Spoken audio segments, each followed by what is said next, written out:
Good morning friends.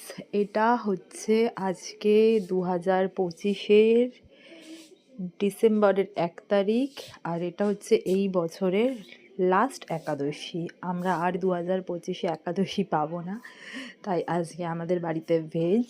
আর আমার মা তো পুরো উপোস। আমার মা একাদশীতে কিছুই খায় না, পুরো নির্জলা উপোস করে, আর আমরা বাড়িতে ভেজ খাই। তো মা সকালে উঠে রান্নাটাও করে না, মা শুধু স্নান করে ঘুম থেকে উঠে তারপরে পুজো দেয়। মা সেদিনে কোনো কাজবাজি করে না, মানে খাবার দাবার বলুন যা কিছু কিছু ছোঁয় না। তো সেদিনকে রান্নার পুরো দায়িত্ব আমারই ওপর পড়ে যায়। তাই আমি সকাল সকাল উঠেই সবজি কেটে কি করব অনেক ডিসাইড করে ভাবলাম ভেজ ডাল বানাই। গাজর ফুলকপি ছিল, আর ফ্রোজেন যেই কড়াইশুঁটিগুলো হয় ওগুলো ছিল, বাট ফ্রিজ খুলে দেখছি পচে গেছে, তো ফেলে দিয়েছি। তাহলে আরও ভালো করে করতাম। তো আজকে ভালোই হয়েছিল লাঞ্চটা। তো ভেজ ডাল করেছি, ফুলকপি আলুর রসা করলাম, আর গরম গরম ভাতের সাথে গরম গরম বেগুনি লাস্টে ভেজেছি। তো অনেক দিন পরে একটু রান্না করছিলাম, সবসময় রান্না করি না, আর করলেও মানে আমি একটু ভ্যারাইটিস ধরনের খাবার বানাই।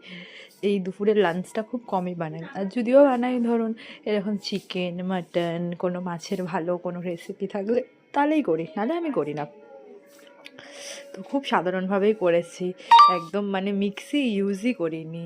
আদাটাকে যেভাবে হোক একটুখানি থেতো করে নিয়েছি, নিয়ে সেরমভাবে রান্না করে নিয়েছি, মানে একদম খুব সহজভাবে করেছি। এবার আমাদেরও সকাল থেকে শরীর খারাপ, এই ওয়েদারে, আমার এই ঠান্ডার ওয়েদারে আমার সব সময় ঠান্ডা লেগেই থাকে, একটুতেই আমার ঠান্ডা লেগে যায়।